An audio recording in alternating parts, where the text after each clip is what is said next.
अल्लाह सुब्हान ताला ने कुरान पाक में हमारा इस दुनिया में भेजने का मकसद बैना बता दिया है। राइट, कुरान में कोई चीज भी ऐसा नहीं है कि आपको लगे कि यार मुझे समझ नहीं आ रही है। अमल करने की हर चीज ब्लैक एंड व्हाइट है, कुछ ऐसा नहीं है कि थोड़ा सा भी आपको शक होगा। तो अल्लाह सुब्हान ताला ने जब हमें इस दुनिया में भेजा, कोई भी रूह, बेशक वो मुसलमान है, वो मुसलमान नहीं है, या कोई भी है, मैसेज एक ही है। अल्लाह सुब्हान ताला ने हमारा क्या मकसद बताया, आप में से किसी को याद है? कि अल्लाह सुब्हान ताला ने फरमाया वो मा खलक़तु, नहीं पैदा किया मैंने अल इंस, इंसान को, वल जिन, और जिन्नात को, इल्ला होता है बड़ा जोर लगा के जब हम किसी से बात करते हैं ना, तो तब हम जैसे हम कहेंगे कि पर ये बात ऐसे है, इल्ला लियाबुदून, मगर सिर्फ और सिर्फ इसलिए कि वो मेरी इबादत करे। तो अब हम लोग क्या सोचें कि अच्छा मेरी जिंदगी का अल्लाह सुब्हान ताला ने तो ये मकसद बता दिया है, तो फिर मैं क्या सारा वक्त नमाज ही पढ़ती रहूं, सारा वक्त तस्बीह करती रहूं? ये तो समझ नहीं आई बात की, क्योंकि हमने इबादत का मकसद नहीं समझा। इबादत किससे है? अब्द से, आइन बादाल। अब कहते हैं गुलाम को। गुलाम कौन है? जो 24 घंटे अपने मालिक के हुक्म के अंदर होता है। तो अल्लाह सुब्हान ताला ने कुरान पाक में हमें पूरी guidance they the. For example, अगर कहा कि अकीमुस्सला, तो हम नमाज जब पढ़ते हैं तो हम अल्लाह सुब्हान ताला का हुक्म मान रहे हैं, राइट। फिर अल्लाह सुब्हान ताला ने कहा कि वैलुल लिकुल्ली हुमज़तिल लुमज़ा, राइट। तो इशारे, जैसे हम पार्टीज में कहते हैं देखा उसको, देख जरा वो क्या, ऐसे कर लेते हैं ना कभी गलती से, अल्लाह माफ करे। तो अल्लाह सुब्हान ताला ने कहा कि वो वाइल है। वाइल उस वादी को कहते हैं जो दोज़ख पे जिससे पनाह मांगती है। वो आंख का इशारा सिर्फ करने पे अल्लाह सुब्हान ताला इतना बड़ी बात बता रहे हैं। अल्लाह सुब्हान ताला ने कुरान पाक में कहा झूठ नहीं बोलो, तो हम झूठ नहीं बोलते तो हम इबादत कर रहे होते। फिर अल्लाह सुब्हान ताला ने कुरान पाक में कहा सूरत अल राफ में कि ए नबी कुल, कह दीजिए, इन्नमा हर्रमा रब्बी अल फवाहिश मा ज़हरा मिन्हा व मा बतन, कि ए नबी इन लोगों से कह दो कि मैंने बेहयाई को हराम किया है। अब यूजुअली लोग क्या कहते हैं, यार हर चीज को हराम कहते हो तो क्या मतलब है, ये भी हराम वो भी हराम, तो किधर लिखा हुआ है? तो कुरान में आप सूरत अल राफ की आयत नंबर 33 याद से घर जाके खोल के देखिएगा कि अल्लाह सुब्हान ताला ने उधर हराम का लफ्ज लिखा हुआ है कि मैंने बेहयाई को हराम कर दिया, जो तुम जाहिरी तौर पे करते हो या तुम छुप के भी करते हो। तो अब अगर फॉर एग्जाम्पल हमें अल्लाह सुब्हान ताला फरमाते हैं कि इबादत क्या है, कि अल्लाह के हर हुक्म पे समय व अता ना करना। अगर हम अल्लाह का हुक्म नहीं मानते, अब दूसरी तरफ हम देखते हैं कि ठीक है जी चलो हमने कुछ मान लिया कुछ नहीं माना, तो उस वक्त क्या हुक्म है? तो सूरत अल माइदा में पढ़ के देखेगा, अल्लाह सुब्हान ताला फरमाते हैं जो अपनी जिंदगी के फैसले अल्लाह के अहकामात के मुताबिक नहीं करते हैं वो काफिर हैं, वो फासिक हैं, वो मुनाफिक हैं, और वो फसाद करने वाले। मतलब इतना डर आता है, कहा किसको है? अहले किताब को कहा है, क्योंकि मुसलमान का तो ज़हन में ही नहीं आता कि ऐसे कैसे हो सकता है कि अल्लाह के अहकामात ही ना माने और अपनी मर्जी की जिंदगी जिए। जिंदगी अपनी मर्जी से तो नहीं जी सकते। फिर अल्लाह सुब्हान ताला ने कुरान पाक में फरमाया तुमिनूना बिबादिल किताब व तकफुरूना बिबाद, कि तुम किताब के कुछ हिस्से पे ईमान लाते हो और कुछ का इनकार कर देते हो। हम कहते हैं नहीं जी हमने तो इनकार नहीं किया। तो जब अमल नहीं किया तो इनकार ही करना हो जाता है ना। हमें जब ये पता होगा कि मैंने अल्लाह सुब्हान ताला के अहकामात के मुताबिक जिंदगी गुजारी, मेरा मकसद ही ये है। अगर मैं नहीं गुजारी तो आखिरत में जाके अल्लाह सुब्हान ताला को मुझे जवाब देना है। रसूल अल्लाह सल्लल्लाहु अलैहि वसल्लम ने फरमाया था कि इब्ने आदम तुम अपना कदम अल्लाह सुब्हान ताला के सामने से नहीं उठा सकोगे जब तक तुम जवाब नहीं दोगे कि तुमने अपनी जिंदगी कहाँ गुजारी, पैसा कहाँ से कमाया, कहाँ लगाया, जवानी कहाँ गुजारी। आप लोग जब घर से निकलते हो डेफिनेटली तैयार होते हो, शीशे में देखते हो, हम तभी तैयार होके निकलते हैं ना। कभी लास्ट एक लुक, लास्ट में निकलते वक्त अल्लाह से एक क्वेश्चन अपने आप से किया करो कि मैं जो घर से बाहर निकल रही हूँ जिस हालत में, क्या मेरे अल्लाह को ये हालत पसंद होगी? क्योंकि अगर आप इबादत में हो, क्योंकि अल्लाह सुब्हान ताला ने सूरत नूर में तो कह दिया ना कि अपनी ओढ़नी अपने सीनों पे डाल लो, हमने ओढ़नियां ही गायब कर दी। अब आप मार्केट में जाओ कपड़े लेने, ओढ़नियां मिलेगी नहीं, तो चलो ठीक है वहां पे ओढ़नियां भी नहीं मिली थी।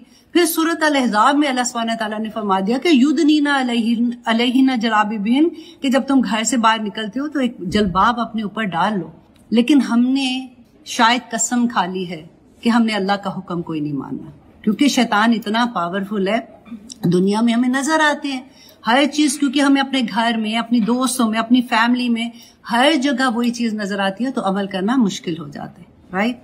तो फिर क्या अल्लाह सुब्हानहू तआला को क़यामत के दिन जाके कोशिश करना चाहिए, कोशिश भी करनी चाहिए। देखिए कुरान बैयना है, कुरान बैयना है, कुरान में एक एक चीज अल्लाह सुब्हानहू तआला ने बता दी। आज माशाल्लाह ये बच्ची एक नई जिंदगी में जा रही है, राइट। एक नए अहद को, निकाह इज अहद, एक नई जिंदगी में एक अहद करने जा रही है। उससे पहले हम देखें कि हमने अपने रब से भी एक अहद किया है, राइट। सबसे पहले हमने वादा अलस किया था जब हमारी रूहें थी, तब हमने अहद किया था कि अल्लाह की बात मानेंगे, राइट। वो हमारा रब है, वो हमारा खालिक है, मालिक है। फिर उसके बाद हमने जब मुसलमान, क्योंकि हम तो पैदा मुसलमान घर में हुए, तो हमने ऐसे ला इलाहा इल्लल्लाह पढ़ा कोई नहीं था, तो हमने बस सोच लिया कि हम मुसलमान हैं, अब हमारी जिंदगी हम जैसे भी जिएंगे हम अपनी तरह से, क्योंकि मैं करके रही हूँ, मैं अपनी जिंदगी का सोचती हूँ। जब मेरी जिंदगी में कुरान नहीं खुला था तो मेरी जिंदगी क्या थी, you know, I was very happy. मुझे लगता था कि मैं अपने हस्बैंड के साथ बाहर जाती हूँ, अगर मैं पार्टीज में जा रही हूँ, मैं जिस भी हाल में जा रही हूँ, अल्हम्दुलिल्लाह इसमें कोई बुरी बात नहीं है। अगर मैं मेहंदियों पे जाके जो डांस कर रही होती थी, बच्चियां सबसे अगली लाइन में बैठ के तालियां भी बजा रही, wow very nice very nice, कोई बात नहीं। पता ही नहीं था कि इन्नमा हर्रमा रब्बी अल फवाहिश भी अल्लाह ने कहा है कि तुम्हारा, जिस वक्त मैं हराम के जिम्रे में आ रही हूँ तो क्या फरिश्ते मुझ पे रहमतें भेज रहे हैं? वो वक्त में मेरे ऊपर फरिश्ते क्या भेज रहे हैं, हमें इस बात का एहसास नहीं होता। और अल्लाह सुब्हानहू तआला ने कुरान में फरमा दिया कि मुझे क्या पड़ी है कि मैं तुम्हें मुसीबतों में डालूं, तुम्हारे अपने अमाल काफी हैं जो तुम्हें मुसीबतों में डाल देते हैं। हम अपने आप को, पता है, शैतान भी हमें बहका देता है, नहीं ये आजमाइश है, निकल जाओगे, उस पर भी आजमाइश है, उस पर भी आजमाइश है। ये सोचने का मौका भी नहीं देता कि मेरे ऊपर जो मुश्किलें आ रही हैं ये मेरे अपने अमाल हैं। उस वजह से अब जो लोग मेरी उम्र में आ रहे हैं उनने ये बात का अच्छे से एहसास होगा कि, क्योंकि बच्चे जब छोटे होते हैं ना तो हमें एहसास नहीं इतना होता, क्योंकि लगता है कि माशाल्लाह स्कूल गए, स्कूल से आगे खाना खिलाया, सुला दिया, उठा लिया, ये कर लिया, वो कर लिया। जब एक्चुअली बच्चे प्रैक्टिकल लाइफ में जाते हैं, आपकी जिंदगी में कुरान खुलता है, आपको पता चलता है कि मेरी शादी का मकसद क्या था। एक हमने वो हैद किया था अल्लाह सुब्हानहू तआला से, राइट। और शादी का अल्लाह सुब्हानहू तआला, देखिए कुरान में इस यूनिट पे इतना काम हुआ है, अल्लाह सुब्हानहू तआला ने इतनी डिटेल में इस यूनिट पे बताया हुआ है कि शादी क्यों कर रहे हैं। दो लड़का एक लड़की को जब मिलाया जा रहा है तो उनका मकसद क्या है, ये शादी कि एक नई नस्ल को अल्लाह सुब्हानहू तआला से मिलाना है, उसको उसका मकसद हयात बताना है। जब हमें खुद पता होगा तब हम अपने बच्चों को बताएंगे ना। हम बड़े आराम से कह देते कि अल्हम्दुलिल्लाह मेरा बच्चे तो बहुत अच्छे, हाँ दुनियावी लिहाज से हमने बड़े प्यारे बच्चे पैदा किए, जॉब्स के लिहाज से देखो एक से एक अच्छी जॉब्स हैं, पैसे बनाने में कामयाब हैं। क्या उनको आपने अल्लाह से मिलाया जिस तरह से अल्लाह ने मिलाने का हक, अल्लाह सुब्हानहू तआला ने कुरान पाक में कहा कि तुमने वो हक ही नहीं अदा किया, कि तुम कर क्या रहे हो कि अपने बच्चों, क्या हमारे बच्चे एक दिन स्कूल नहीं जाते हमें तकलीफ होगी? होती है ना, कैसे कैसे बता सोया पड़ा रह गया, बेटा स्कूल जाना है, उठो। और अगर एक वक्त की नमाज कजा हो जाए, हमारे में से कितनों के दिल परेशान होते हैं, नहीं मेरा बच्चा माशाल्लाह एक ग्रेड से कम आया तो आया क्यों, लेकिन अल्लाह के पास कोई ग्रेड नहीं है। हम मुसलमान हैं, हमने नई नस्लें तैयार करनी है। अगर हमें नहीं पता होगा तो हम अपनी नस्लों को कैसे तैयार करेंगे? अब अल्लाह सुब्हानहू तआला ने कुरान पाक में जो इस यूनिट पे मैं बात कर रही थी, माशाल्लाह इसका निकाह हो रहा है, तो अल्लाह सुब्हानहू, एक बड़ी प्यारी मुझे बात लगी, मैंने कहा मैं आप लोगों से भी वो शेयर करूंगी कि रसूल अल्लाह सल्लल्लाहु अलैहि वसल्लम ने फरमाया कि जन्नत के 8 दरवाजे हैं और क़यामत के दिन पुकारा जाएगा उस औरत को कि 8 दरवाजों में से जिस दरवाजे से चाहती है वो दाखिल हो जाए। और वो औरत कौन होगी? जो फर्माबरदार बीवी होगी राइट फर्माबरदार बीवी होगी। और नंबर 2 ये कि 5 वक्त की नमाज पढ़ने वाली होगी और फिर इज्जत और अस्मत की हिफाजत करने वाली होगी। देखिए ये बड़ा हो गया तो अनाउंस हो गया आपका, अल्हम्दुलिल्लाह। और 2 तरह के लोग ऐसे हैं, रसूलुल्लाह सल्लल्लाहु अलैहि वसल्लम ने फरमाया कि जिनकी नमाजें जो है ना वो सर से ऊपर नहीं जाती हैं। वो नमाजें तो पढ़ रहे होंगे, कौन है? नाफरमान बीवी, राइट। और फिर मोमिन की सबसे बड़ी नेमत जो है ना उसकी नेक बीवी है। अब मैं यहाँ पे एक बात ये कहूंगी कि क्योंकि देखिए जब निकाह होता है तो सबसे पहली चीज जो अल्लाह सुब्हानहू तआला उस जोड़े पे नाजिल करते हैं ना वो है सुकून और मवद्दा। मवद्दा कहते हैं दिली मोहब्बत। तो इतना प्यार आता है कि अल्लाह सुब्हानहू तआला ने फरमाया, सूरत रूम में है कि वमिन आयातिही अन खलक लकुम मिन अनफुसिकुम अज़वाजा, कि अल्लाह की निशानियों में से, अल्लाह के मुअज़्ज़ात है ना, कि एक निशानी ये है लितस्कुनु अलैहा, कि द मोमेंट बच्ची का निकाह होता है और बच्चे का निकाह होता है ना, तो अल्लाह सुब्हानहू तआला की तरफ से सुकून नाजिल होता है। क्योंकि सुकून ऐसी चीज है जो आप बाय नहीं कर सकते, आप कुछ भी करके देख लें, ये अल्लाह की नेमतों में से एक नेमत है। तो उस वक्त फरिश्ते अल्लाह की तरफ से सुकून लेके उतरते हैं।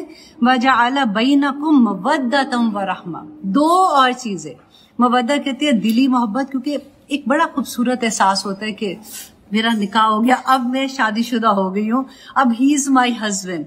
तो वो जो मवद्दा की फीलिंग है ना, वो निकाह के वक्त एक उसी वक्त वो फीलिंग भी पैदा होती है। और फिर अल्लाह की बेशुमार रहमत, अल्हम्दुलिल्लाह।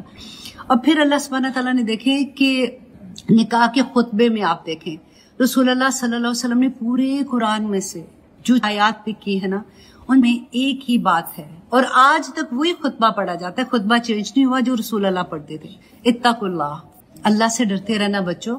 ये जो नया रिश्ता तुमने कायम करने जा रहे हो, तुम अल्लाह से डरते रहना, क्योंकि हुकूक व फराइज का मामला आ जाता है ना।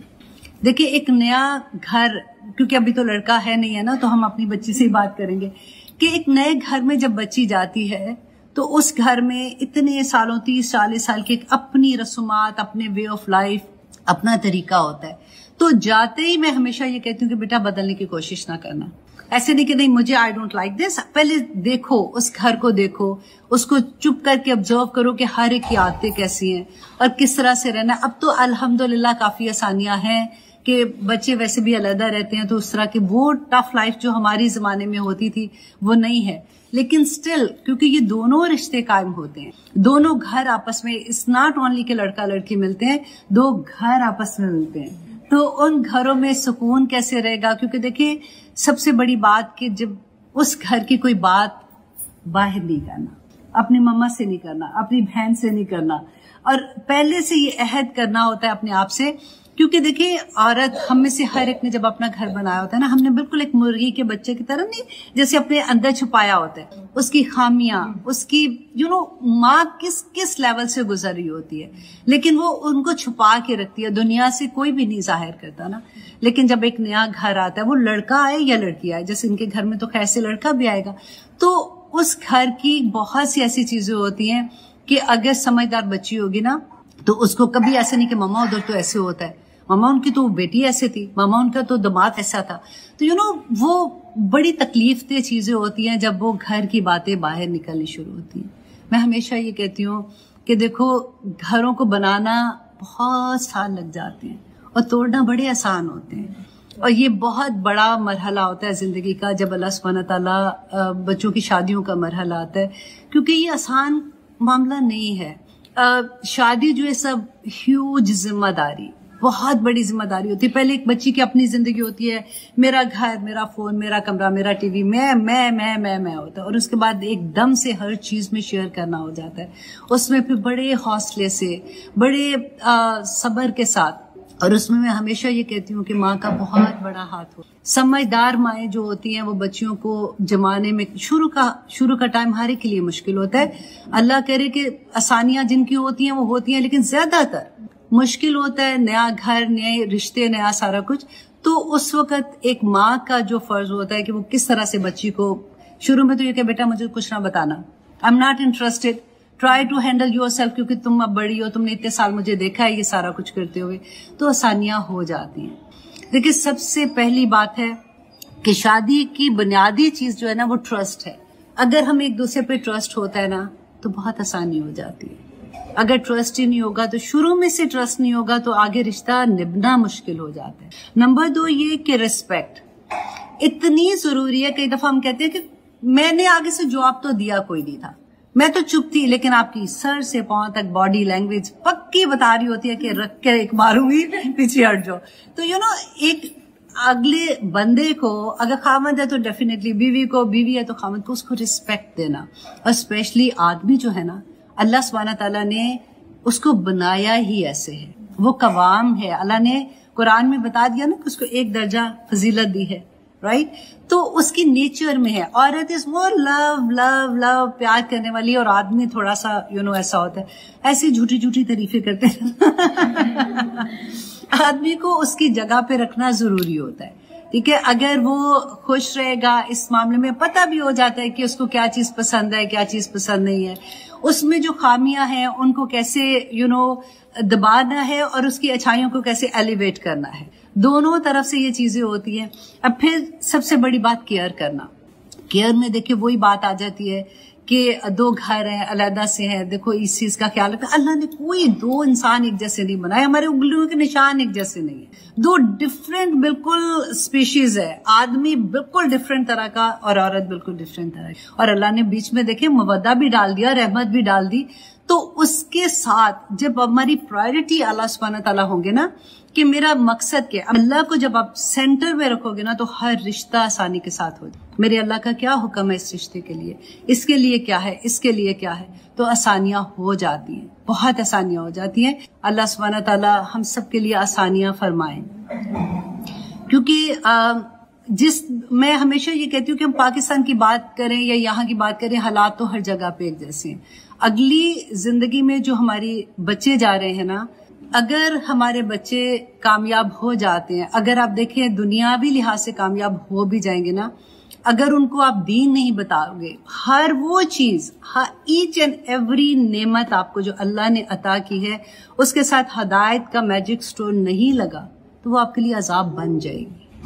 ये याद रखिए। हर वो चीज, आपको पैसा अगर दिया हुआ ना, अगर उसमें पैसे में हदायत नहीं, कि आपका हलाल का पैसा नहीं है, वो पैसा आपका ऐसे निकलता है कि जान भी लेके निकलता है। अगर आपकी औलाद है, आपने दुनियादार बना दिया, आपने अल्लाह की पहचान नहीं दी है, जो आपको इसका जवाब तो देना है ना अल्लाह सुब्हानहू तआला को। अगर आपने नहीं दिया, आपके दुनियादार बच्चे हो जाएंगे, लेकिन अल्लाह के लिहाज से तो वो फेल हो जाएंगे ना, कि दीन दिया ही नहीं है तुम लोगों ने। हर वो नेमत को याद रखिएगा जो अल्लाह ने आपको जिंदगी से लेके आंखें, हाथ, पांव, चलना फिरना, बैठना उठना, बात करना, हर नेमत अगर हदायत पे नहीं है तो आपके लिए वो अजाब बन जाए। अल्लाह सुब्हानहू तआला ने बैना कुरान में बयान कर दिया हुआ है। हम फिर रोते हैं, फिर डिप्रेशन होता है। क्यों बड़ों को इतना डिप्रेशन में पड़े होते हैं? क्योंकि जब उनको एक्चुअली नजर आता है तो तकलीफ होती है। इतनी प्यारी एग्जाम्पल लगती है कि अल्लाह सुब्हानहू तआला ने इतना खूबसूरती से बताया कि तुम एक दूसरे का लिबास हो, तुम कैसे एक दूसरे को ढांप लेते हो। उसकी खामियां तुम ढांपो, तुम्हारी खामियां वो ढांपेंगे। कुछ उधर से होता है, कुछ इधर से होता है, जिंदगी खूबसूरत बन जाती है। क्योंकि ये पहला यूनिट होता है। अब देखिए, जब हम स्कूल बनाते हैं तो कितना काम होता है कि आप बिल्डिंग पहले देखते हैं कौन सी होगी, फिर प्रिंसिपल है, वाइस प्रिंसिपल है, टीचर्स रखते हैं, ट्रेनिंग हो रही है, ये वो। This is exactly same thing कि एक स्कूल बन रहा है नई नस्ल के लिए, और अगर दोनों मियाँ बीवी में हार्मनी होगी, मोहब्बत होगी ना, तो स्टूडेंट ऑटोमेटिकली अच्छे निकल आएंगे। और जब वो अच्छे निकलेंगे तो ऑटोमेटिकली हमें सुकून होगा, आसान जिंदगी होगी। तो ये एक छोटा सा सबक था जो मैं आप लोगों को बताना चाह रही थी कि हमारी जिंदगियों के मकसद सिर्फ बच्चों को दुनियादार बच्चे बनाना नहीं है। दुनियादार तो काफिर भी बनाते हैं, बल्कि हमसे ज्यादा अच्छे बनाते हैं, लेकिन हमने उनको अल्लाह से मिलाना है, उनको अल्लाह की बात बतानी है। और जब तक आपकी जिंदगी में कुरान नहीं खुलेगा ना, वल्लाही सब झूठ है। कुरान खोलें, अल्लाह सुब्हानहू तआला के पास जाके कोई बहाना नहीं होगा। जिंदगी बहुत छोटी है और बहुत जल्दी खत्म हो जाने वाली है, और जैसे हमारी आंख बंद होगी, आखिरी सांस होगा, फरिश्तों ने तो आ जाना है हिसाब लेने। क़यामत तो बड़ी बात की बात है। जब हमारे पास आखिरी वक्त आता है तो क़यामत हमारी आ जाती है, कोई बहाना नहीं चलेगा।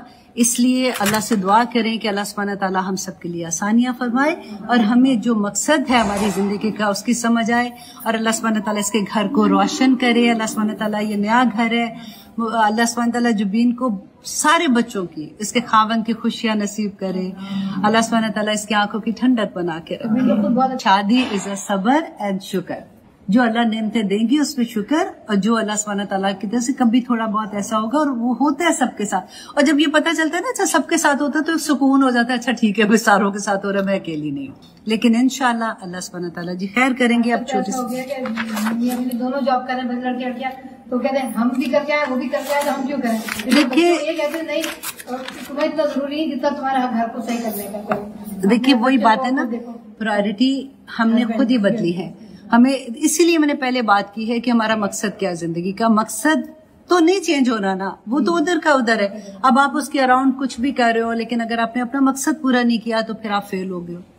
मैं हमेशा ये कहती हूँ कि जब औलाद नाकाम होती है, देखिए आजकल, अब तो खैर टॉपिक हमारा दूसरी तरफ जा रहा है, लेकिन आजकल अब देखिए ड्रग्स कितनी आम है बच्चों में। और मैं क्योंकि कुरान से जुड़ी हुई हूँ, मेरे इतने लोगों से बात होती है, वल्लाही 99% जब मेरी बात होती है, माँ को पता ही नहीं है कि हमारे बच्चे ड्रग्स कर रहे हैं, क्योंकि स्मोकलेस है, ना खुशबू है, ना धुआं है, ना कुछ है। अब पहले जमाने में तो कभी लड़कों का सुनते थे, लड़कियां सेम चीज है, और बच्चियां भी और बच्चे भी। माँ को सबसे आखिर में माँ को पता चलता है, घर वालों को, बाहर दुनिया को पहले पता चल जाता है। और मैं अपने बच्चों से सारा ये कहती हूँ, अल्लाह का वास्ते मेरी इज्जत रख लेना बेटा, आखिर में घर वालों को पता चलता है, बाहर तो सबको पता होता है कि कौन क्या करे। अब फिर अगर एक दफा इन्वॉल्व हो जाए, बच्चों को वापस खींचना बहुत मुश्किल है। तो आगे चैलेंजेस बहुत बड़े। हम पता है, जब तक अल्लाह ना करे अराउंड बिल्कुल नहीं आती ना बात, तो हम कहते हैं अच्छा फलां का बच्चा, हाँ ये फलां का बच्चा, वो पता ही नहीं होता कि अपने घरों में हमारे क्या हो रहे हैं। तो अल्लाह आसानियां करे, अल्लाह सुब्हानहू तआला इंशाअल्लाह जी बरकतों वाली जिंदगियां रखे। जब माएं समझदार होंगी तो आगे बहुत आसानियां हो जाती हैं, बहुत आसानियां हो जाती हैं। और इंशाअल्लाह ऐसी माँ की बच्ची है तो आसानियां तो अल्लाह सुब्हानहू तआला करेंगे।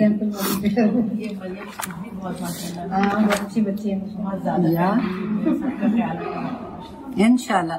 फिर वही बात होती है ना कि जब पता होता है तो फिर आगे अपने बच्चों की तरबियत आसान हो जाती है। तो जिनको नहीं पता लगता, जब उनको एहसास होता है तो फिर टू लेट भी हो जाता है ना। तो क्या करें, कह ही सकते हैं, अल्लाह सुब्हानहू तआला जी आसानियां कर दे। चले छोटी सी दुआ कर लेते हैं। आज मैं आप लोगों को एक ऐसा वाकया सुनाती हूँ जो मेरा बहुत फेवरेट है। हजरत उमर रदी अल्लाह अन्हु का वाकया है कि जब उन्होंने अपने बेटे के लिए अपनी बहू पसंद की थी तो उन्होंने क्या देखा था।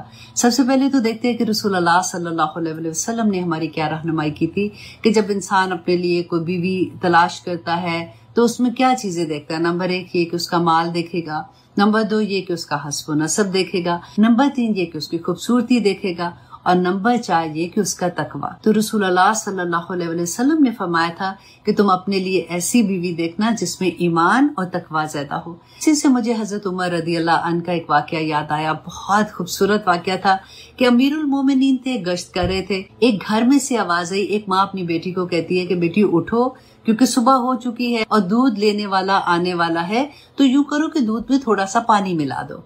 और उस लड़की ने आगे से जवाब दिया, जो बेटी थी उस औरत की, उसने जवाब दिया कि माँ, अमीरुल मोमिनीन ने ये हुक्म दिया है कि पानी नहीं दूध में मिलाया जाएगा। तो माँ आगे से जवाब देती है कि यहाँ कौन से अमीरुल मोमिनीन तुम्हें देख रहे हैं। तो बेटी आगे से जवाब देती है कि अमीरुल मोमिनीन तो नहीं देख रहे, लेकिन अल्लाह सुब्हानहू तआला तो देख रहे हैं। हजरत उमर बाहर से ये सुन रहे थे। उन्होंने गौर से देखा कि ये कौन सा घर है। जब घर वापस गए तो अपने गुलाम को भेजा कि जाके इस घर से पता करो कि इनकी जो बेटी है उसकी कहीं बात तो नहीं हुई है या कोई रिश्ता ऑलरेडी उन्होंने तय तो नहीं किया। जब गुलाम ने आके बताया कि उसका कोई रिश्ता नहीं तय हुआ तो उन्होंने अपने बेटे का रिश्ता उसके लिए भेजा, और वो बच्ची फिर अमीरुल मोमिनीन के घर बहू बन के आई। उन बच्चों को अल्लाह सुब्हानहू तआला ने एक बेटी से नवाजा। जब वो बच्ची बड़ी हुई तो उसकी शादी बनु उमैया में अब्दुल अजीज से हुई, और अल्लाह सुब्हानहू तआला ने उस बच्ची को जो बेटा नवाजा उसका नाम था उमर बिन अब्दुल अजीज, जिनके बारे में ये कहा जाता था कि उनका दौर खिलाफत ऐसा था कि उस जमाने में रसूलुल्लाह सल्लल्लाहु अलैहि वसल्लम का दौर याद आ जाता था। तो जब माँ बाप ऐसे होंगे, जब बीज ऐसा बोया जाएगा तो दरख्त तो ऐसे ही लगेंगे ना। इसलिए हमें भी ये देखना चाहिए कि जब हम माएँ अपनी बहुएं पसंद करती हैं या बच्चे अपनी बीवी पसंद करते हैं तो किन चीजों को देखना जरूरी है। अल्लाह सुब्हानहू तआला हम सबको तौफीक अता करे कि हम अमल करने वाले बन जाए। मोमिन एंड काफिर के दरमियान जो फर्क करती है ना चीज, वो नमाज। रसूलुल्लाह सल्लल्लाहु अलैहि वसल्लम ने फरमाया था कि मुनाफिक जो है ना, उन पर इशा की नमाज और फजर की नमाज बहुत भारी होती है। इन दोनों नमाजों में क्या उनको सवाब मिलेगा, अगर उनको ये पता हो तो वो घुटनों के बल चल के भी आए। रसूलुल्लाह ने फरमाया कि मैंने इरादा किया कि मुअज्जिन को हुक्म दूं कि वो अकामत कहे, और फिर एक आदमी को हुक्म दूं कि वो लोगों की अमामत करे, और खुद आग का एक शोला लेकर उन लोगों के घरों को जला दूं हूँ जो अजान और अकामत के बाद भी नमाज के लिए घर से नहीं निकले। फरमाते वो शख्स जिसकी असर की नमाज कज़ा हो गई तो उसकी हालत उस शख्स की तरह जिसका अहलो अयाल, उसका घर, उसके बच्चे भी खत्म हो गए, उसका माल भी सारा चला गया। विरासत के कानून को पढ़ रहे थे, उसको जान रहे थे। तो देखिए ये हर एक के घर में कोई ना कोई मामला तो रहा है किसी ना किसी सूरत में।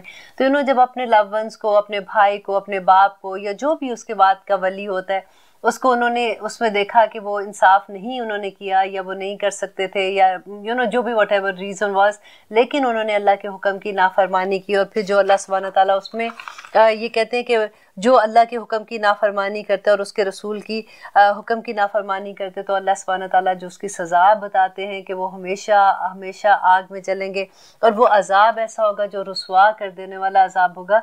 तो दे सेड कि इट वाज सो सैड कि हम किस तरह से वो चीज़ों को ठीक करें।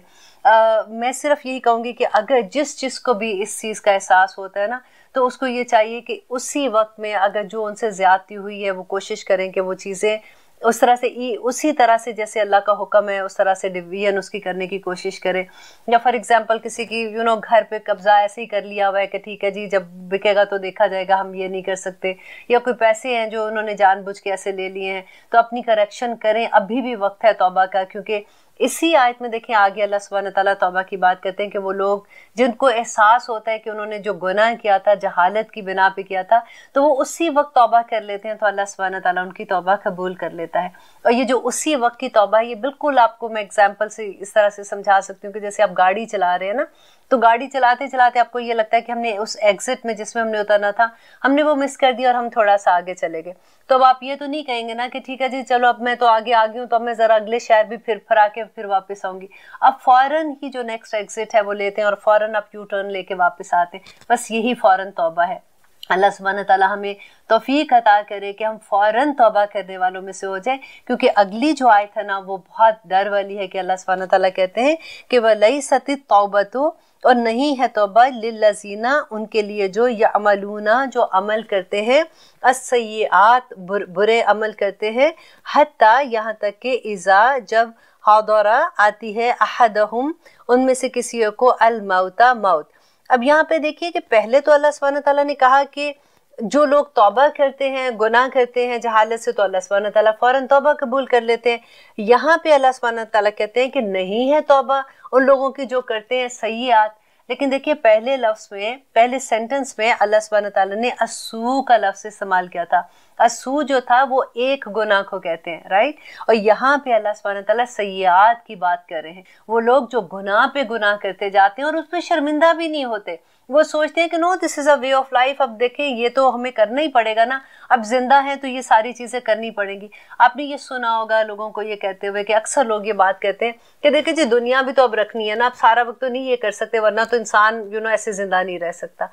कितनी आसानी से हम इतने बड़े बड़े बात, वही बात जो सूरह कहफ में अल्लाह सुब्हानहू व तआला ने कहा कि काबुरत कालिमतुन तखरुजु मिन अफ़वाहिहिम, कि इतनी बड़ी बड़ी बातें इंसान अपने मुंह से निकाल देता है और कहते हैं नहीं जी इस पे अमल करना अब इतना आजकल के ज़माने में कैसे अमल हो सकता है, और वो बुराई पे बुराई करते जाते हैं और उस पर वो तौबा, उस पर वो शर्मिंदा भी नहीं होते। लेकिन अल्लाह सुब्हानहू व तआला तौबा से ऐसे खुश होते हैं, कहते हैं कि नबी सल्लल्लाहु अलैहि वसल्लम ने कहा कि जैसे बिल्कुल एक आदमी जो सहरा में जा रहा है, आपको पता है रेत के बड़े बड़े दूर दूर तक ना पानी की समझ आती थी ना कोई, जब लोग सफ़र किया करते थे तो एक इंसान जो सहरा में सफ़र कर रहा है और उसके पास ऊँट है जिसके ऊपर उसने सारा माल अपना रखा हुआ है, जो अपना उसका ज़ादे राह है वो रखा हुआ है, अचानक उसका वो ऊँट सहरा में गुम हो जाता है। वो उसको ऊँट को ढूंढ रहे और थक के वो एक दरख्त के नीचे जाके थोड़ी देर आराम के लिए लेटता है। और क्योंकि वो इतना थका होता है उसको अपनी मौत सामने नज़र आ रही होती है कि कोई इर्द गिर्द नज़र नहीं आ रहा और उसका सामान भी गुम हो गया, तो वहाँ उसकी आंख लग जाती है।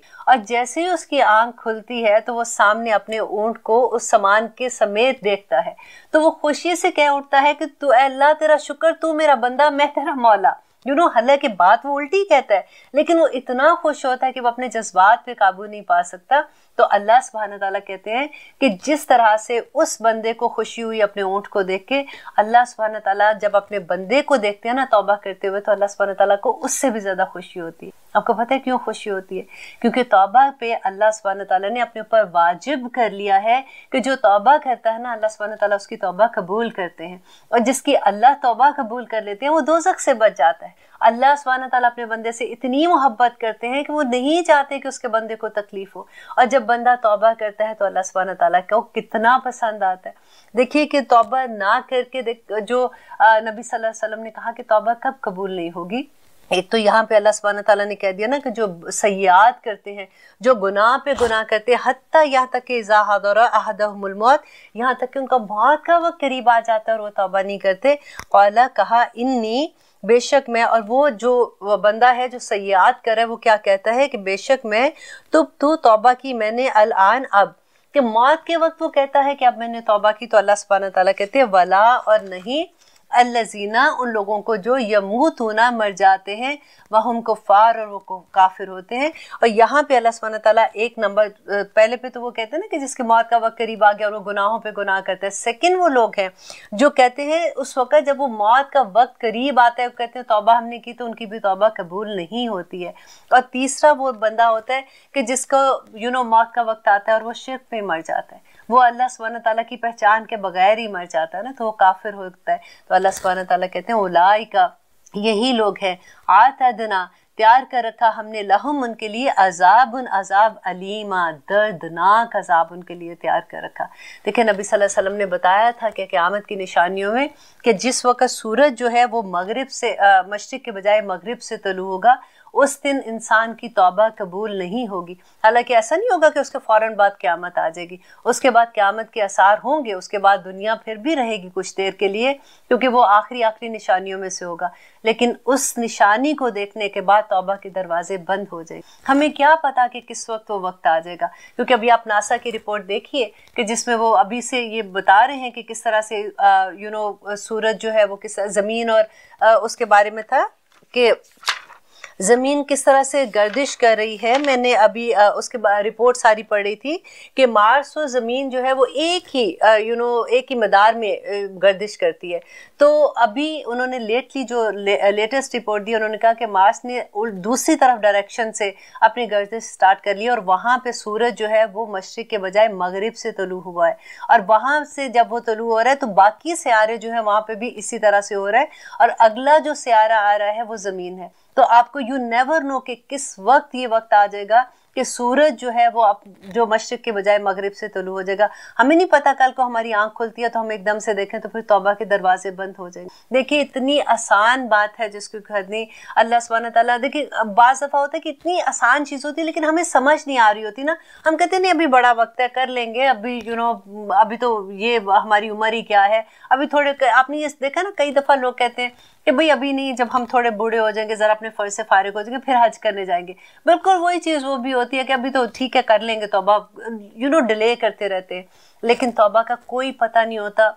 देखिए अचानक मौत का भी नहीं पता कि किसकी ज़िंदगी कितनी है, किसका वक्त कौन सा आया हुआ है। हम घर से बाहर निकले, अल्लाह ना करे कोई एक्सीडेंट में जान जा सकती, कोई पता नहीं होता कि किस वक्त किसके बुलावा किस वक्त आ जाता है, और किस वक्त अल्लाह सुब्हानहू तआला की कोई ऐसा आसार नुमाया हो जाते हैं। जैसे सूरज के बारे में नबी सल्लल्लाहु अलैहि वसल्लम ने कहा कि तौबा के दरवाजे बंद हो। अल्लाह सुब्हानहू तआला कहते हैं कि मेरे बंदे, किसी के सामने एतराफ़ करने की ज़रूरत नहीं है कि मैंने ये गुनाह किया, मेरे से ये गलती होगी, मेरे से ये गलती होगी, क्योंकि लोग फिर मजाक उड़ाते हैं, लोग उनकी कमजोरियों का फायदा उठाते हैं। इंसान को अल्लाह सुब्हानहू तआला ने कहा कि सिर्फ अल्लाह के आगे एक बंद कमरे में, जहाँ पे किसी को बताने की जरूरत नहीं, 2 रकात नमाज नफल अल्लाह सुब्हानहू तआला के सामने रो के बस ये कह दो, या रब्बुल आलमीन मुझसे गलती होगी, आज के बाद मैं ऐसा गुनाह नहीं करूंगी, और फिर उस पर इंसान जम जाता है और वो दोबारा से वो गलती नहीं करता।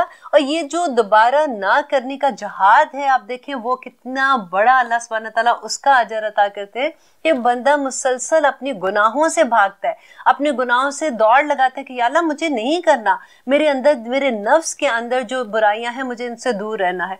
क्योंकि देखिए हमारी जिंदगियों में इस्लाम एक्चुअली कब आता है? जब हम कुरान हमारी ज़िंदगी में खुलता है ना। पहले तो हमने इस्लाम भी अपने मुताबिक बनाया होता है। हमें जो चीज़ अच्छी लगती है हम समझते हैं कि ये नेकी है तो बस इट्स इनफ। अगर दिन में हमने 2 नमाजें भी पढ़ ली हैं तो हम सोचते हैं कि इतनी बड़ी बात है, चलो 2 नमाजें पढ़ ली, तो नमाजें भी इकट्ठी घर आके अगर काम पे हैं तो चलो 5 नमाजें भी घर में आके इकट्ठी पढ़ लेंगे, बस बिग डील। हमारी नमाजों के लिहाज से भी देखिए और अगर हमारी डीलिंग देखें कि लोगों के साथ जब हम अहद करते हैं कैसे हम तोड़ देते हैं, कैसे हम बातें करते हैं, हमारा रिलेशंस लोगों के साथ कैसा है, हर चीज़ में हमने अपने मुताबिक अपनी ज़िंदगी को बनाया और हमने नेकी का मेयार अपने मुताबिक कायम कर लिया ना। तो यहाँ पे अल्लाह सुब्हानहू तआला जो ये कहते हैं कि जब हमारी ज़िंदगी में कुरान खुलता है, हमें समझ आती है, तो फिर हम अल्लाह से सुब्हानहू तआला से दुआ करते हैं कि अल्लाह जो गलतियाँ होती वो जहालत की वजह से हुई थी, क्योंकि मुझे इल्म नहीं था। इल्म वालों से गलती हो जाए तो फिर तो वही बात है कि अल्लाह ना करे कि कभी इल्म वालों से गलती हो, क्योंकि उनकी सज़ा भी फिर उतनी बड़ी है। जितना बड़ा अल्लाह सुब्हानहू तआला उनको अजर देते हैं ना, देखिए जितना बड़ा उनका रुतबा है कि वो नूर के मेंबरों पे बैठे होंगे, आलम के लिए आसमान के फरिश्ते, ज़मीन पे जितने वो चुरिंद परिंद हैं और जो चूंटियाँ अपने बिलों में हैं, जो मछलियाँ पानी के अंदर हैं, वो सब उसके लिए मग़फ़िरत की दुआ करती हैं। इतना बड़ा दर्जा आलम का। लेकिन फिर अगर आलम कोई ऐसी गलती कर दे और अगर वो जानबूझ के कोई ऐसी हदीस बयान कर दे जो हदीस नहीं है, वो अल्लाह के नाम लेके कोई ऐसी बात कह दे जो अल्लाह ने नहीं कही है, अल्लाह के हराम करदा चीज़ों को वो हलाल कह दे और वो कहे कि नहीं इसमें वो तावील बना के, जैसे होता है ना कि वो रास्ता बना दे, तो अल्लाह सुब्हानहू तआला ने कहा कि ऐसे आलम को क़यामत के दिन इतनी बड़ी सज़ा है कि उसके माथे के बालों के बल घसीट कर जो फरिश्ते हैं वो दोज़ख में फेंक देंगे। ये कोई छोटी जिम्मेदारी नहीं है अल्लाह सुब्हानहू तआला के कुरान के बारे में बात करना और अल्लाह का पैगाम दूसरों तक पहुंचाना, क्योंकि वो इस्लाम अपनी मर्जी से नहीं है। अल्लाह सुब्हानहू तआला ने तमाम अहकामात उसके अंदर दे दिए। अभी आप देख रहे हैं ना सूरत निसा में, और सूरह बकरा से हमने स्टार्ट किया और फिर सूरत आल इमरान और अब सूरत निसा से, कि अल्लाह सुब्हानहू तआला ने कोई चीज़ ऐसी एक एक नाम लेके रिश्तों का बताते हैं कि कौन महरम है, कौन गैर महरम है, क्या चीज़ कर सकते हो, क्या हलाल है, क्या हराम है, कितनी चीज़ कर सकते हो, कितनी चीज़ नहीं कर सकते हो। देखिए हम तो जो बय्यना आयात है ना कुरान की, जिनको कहते हैं ना वाज़े, जैसे हम सूरज को देखते हैं, हम चांद को देखते हैं तो वाज़े होते हैं ना, बय्यना होते हैं। इसी तरह से कुरान के आयात भी बय्यना है। सिर्फ कुछ आयात है जो मुश्तबिहात हैं, जिनके बारे में नबी सल्लल्लाहु अलैहि वसल्लम ने कहा कि अगर हमें वो नहीं भी पता चलेंगी, हमारे अमल में कोई फ़र्क नहीं पड़ेगा। और मुश्तबिहात वो आयात हैं जो गायब के बारे में, जिसका इल्म अल्लाह, उसकी तावीलें बनाते हैं ना लोग, उन्हीं को लेके उन पर बहस करेंगे, लंबी लंबी बातें करेंगे, तो अल्लाह सुब्हानहू तआला कहते हैं कि उसके बारे में सिर्फ अल्लाह ही जानता है। उसकी असल अल्लाह को पता है, इंसान को उसकी नहीं पता। जितना अल्लाह ने बता दिया समेना व अताना, कि या रब्बुल आलमीन हमें जितनी समझ आई हम उन्हीं पे अमल कर लें तो हमारी ज़िंदगी पूरी के लिए काफ़ी हो जाएगा इंशाअल्लाह। अब इंशाअल्लाह आगे देखिए कि अल्लाह सुब्हानहू तआला क्या फरमाते हैं कि वो लोग जो कहते हैं कि अब हम जब मौत का वक्त आएगा तो उस वक्त कहते हैं कि अब हमने तौबा की, उनकी तौबा कबूल नहीं होगी। और अल्लाह सुब्हानहू तआला कहते हैं वअअतदना लहुम अज़ाबन अलीमा, और उनके लिए अल्लाह सुब्हानहू तआला ने रुस्वा कौन करने वाला अजाब तैयार किया है। या अय्युहल्लज़ीना आमनू, ए लोगो जो ईमान लाए हो। किसको कह रहे हैं? अल्लाह सुब्हानहू तआला हमें कह रहे हैं ना, जो लोग ईमान लाए हैं। आमनू, जो ईमान लाए हो, ला यहिल्लु, नहीं है हलाल, लकुम, तुम्हारे लिए, अन के तारिसू, कि तुम वारिस बन जो, अन निसा, औरतों के, कराहन, जबरदस्ती। अब देखिए कितना, इतनी खूबसूरत बात लगती है कि लगता है कि तमाम कुरान में अल्लाह सुब्हानहू तआला ने औरत को ऐसे जैसे छोटे मासूम बच्चे को नहीं, प्रोटेक्शन पूरी तरह से लपेट के कि इसको ठंड ना लग जाए, और अगर गर्मी है तो उसको गर्मी ना लग जाए, इसको ये ना हो जाए, बिल्कुल वही ऐसे लगता है अल्लाह सुब्हानहू तआला ने एक एक बात औरत के बारे में खोल के बयान कर दी कि देखो इसको तंग ना करना, इसके साथ ज़बरदस्ती ना करना।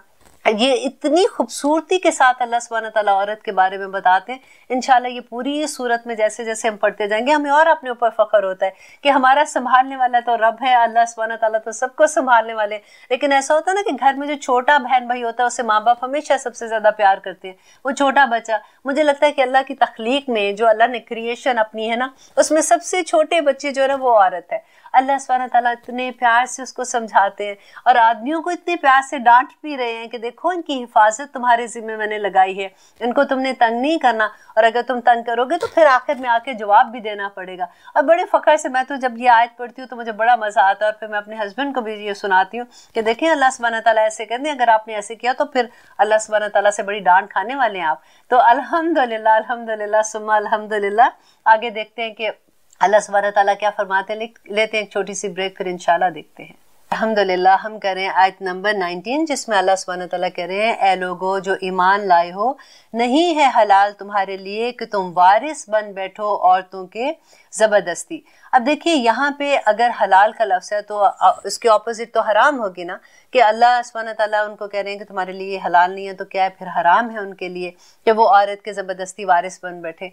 इसका एक तो ये कि देखिए जैसे औरत को जब जैसे तलाक होती है तो उसके बाद वो फिर आज़ाद हो जाती है, तो इसी तरह से जब उसका खामन फौत होता है तो उसके बाद इद्दत पूरी करने के बाद वो भी आज़ाद औरत की तरह होती है। उस ज़माने में क्या होता था कि मुश्रिकीन मक्का में उनके रस्म व रवाज जो थे, उसमें मैंने पहले भी आपको इसके बारे में बताया था कि जैसे ही बाप फौत होता था ना, तो जो सुतेला बेटा होता था वो अपनी माँ को इसी तरह से, जैसे वो विरासत होती थी ना, तो वो इसी तरह से उसको ज़मीन का जैसे टुकड़ा समझ के, घर समझ के, इसी तरह से विरासत का ही हिस्सा समझ के उस पर भी वो काबिज हो जाता था।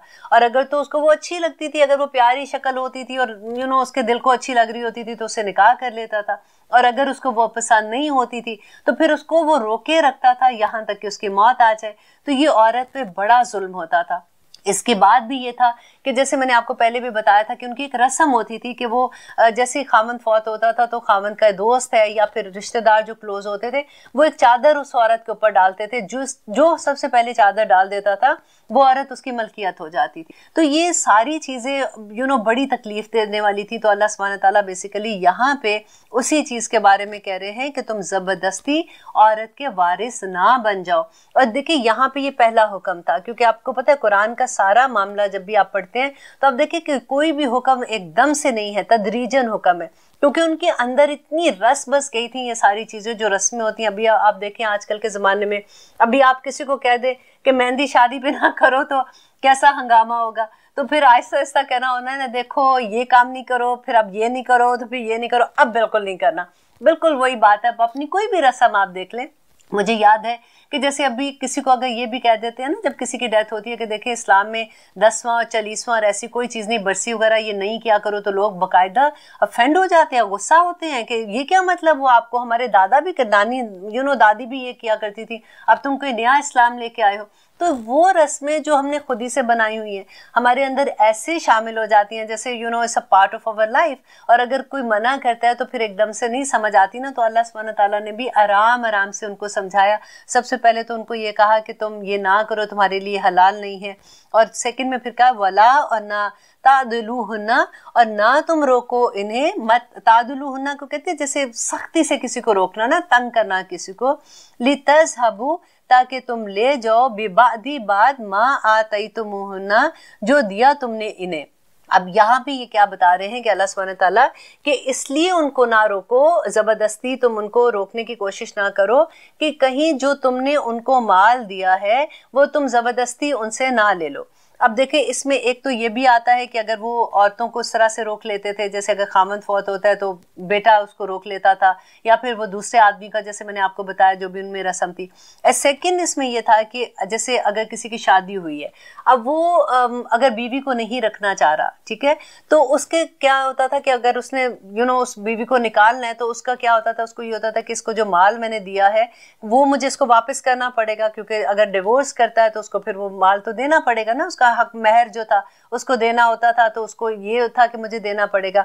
या फिर ये था कि अगर वो इस दूसरी एंगल से अगर आप देखें कि अगर वो औरत जो है वो खामन फौत हो गया तो जो उसका हिस्सा बन रहा था, या वो घर में रह रही थी या घर की मालिक थी या किसी तरह से भी, या औरत के अपने पहले पैसे थे, तो वो इसलिए कि अगर हम इस औरत को निकाल देंगे या ये चली जाएगी तो फिर ये जो माल है इसका ये भी चला जाएगा, तो उस माल को कब्जा करने के लिए, उस माल को यूज करने के लिए वो उस औरत को भी अपने पास ही रखते थे और उसको जाने नहीं देते थे, उसको आज़ाद नहीं करते थे।